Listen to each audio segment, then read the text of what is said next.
Hey, what's going on, everybody? I got this video I'm going to show you, and this has a lot to do with the machine, the Democratic machine, I call it, the deep state, what Donald Trump calls a deep state. But it's about a 13-minute video, and it's very interesting, and it'll explain a lot of things for those of you that don't understand it.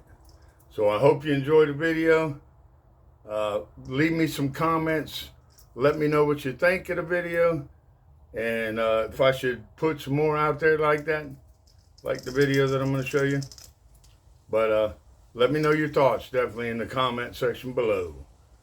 I love y'all. Here comes the video. I'll catch you on the next one.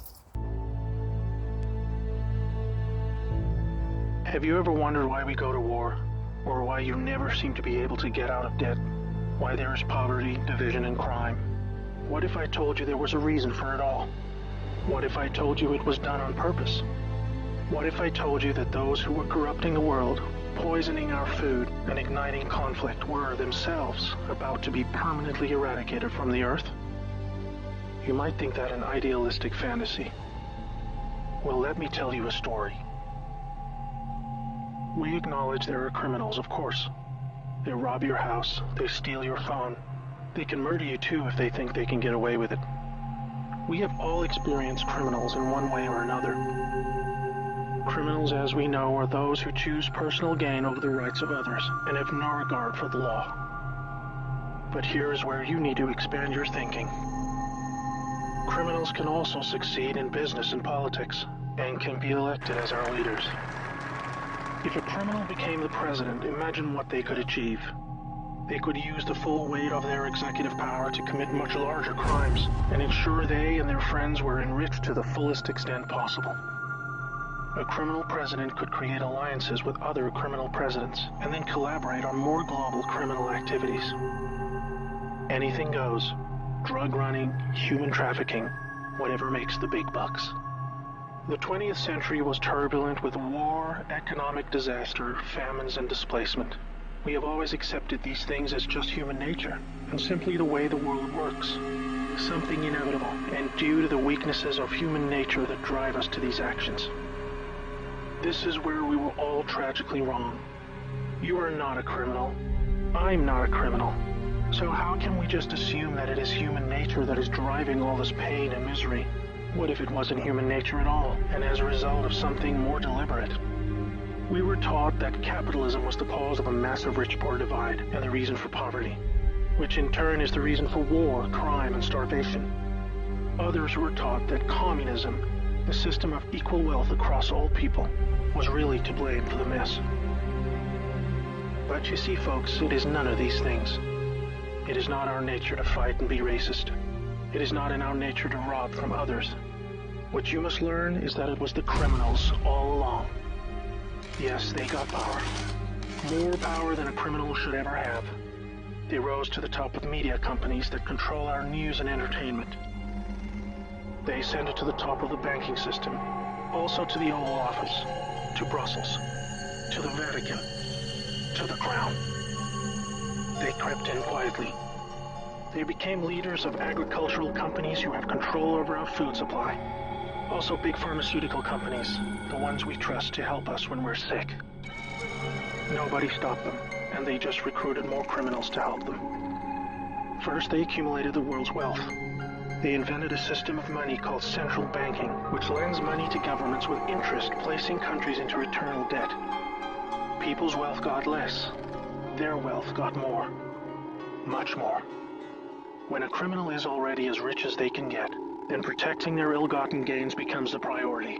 Angry citizens tired of being poor are a major obstacle and can revolt if they suffer enough. The criminals needed to prevent this. So they diverted attention to the last remaining competitor, the people of the world. You and me. We were not happy being ruled by criminals and having to work 3 jobs just to survive. They know we won't accept it. So they use their control of the media to set black against white, woman against man, young against old, Muslim against Christian. They convinced us we were the problem so that we would fight and destroy ourselves. To get it done faster, they attacked all aspects of humanity that make us strong. Like family. Using their influence over culture, they popularized lifestyle choices that led to a surge in broken homes, lost youth, and substance abuse. I could talk all day about how else they deliberately weakened us, and it would turn your stomach. We were just trying to get on with living. So where are all the good guys? Good people just want to get married, have kids, make a living, and enjoy their liberty. Well, there were good guys. Many. One became the President of the United States in January 1961. He knew about these criminals and wanted them gone. He knew their intentions for us all, and he wanted to fight them.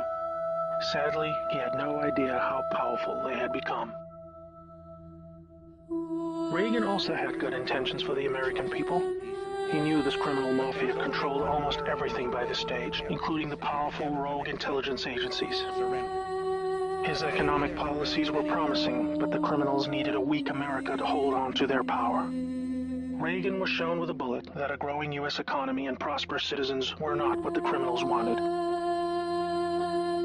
It was looking pretty grim for good people.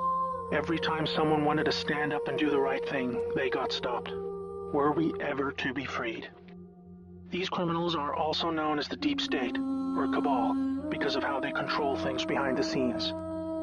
Every president after Reagan was one of these Deep State criminals, and their empire got even stronger. With each bad president came new depths America and the world would sink. The world collapsed into darkness. Do you need me to tell you how? Destroyed factories, declining job numbers, sicker people, opioids, destruction of Iraq, Syria, and Yemen with pointless war, displacement of people into Europe, ISIS, terrorism, collapsed governments, poverty, and genocide. Total misery. Do you think that was inevitable? Hell no. Well, here is where things start to take a new turn. When the full picture comes to be known, it will forever be regarded as the greatest story ever told. Well, here is the top line. Some good people still held positions of power. They valued humanity and the rule of law. While the criminals discussed their game plan at the annual Bilderberg meetings, the good guys were making plans of their own. The information age was coming to change history forever. As the internet flooded into every home and appliances became smarter, and when people started carrying tracking devices, an opportunity to put an end to criminal control over the world was emerging. We became connected, trackable, and surveilled. But so did they. They became dependent, just like we did, on email, SMS, instant communication. It made crime much easier, but it also put them on a grid that, if accessed by the right people, would expose their crimes to the public and end their iron grip on us once and for all. In this new age of information, it was thought that the military should also have its own intelligence agency to focus on cybercrime and espionage. They called this the NSA, the National Security Agency. Here we had every phone call, email, and text from every device stored and archived.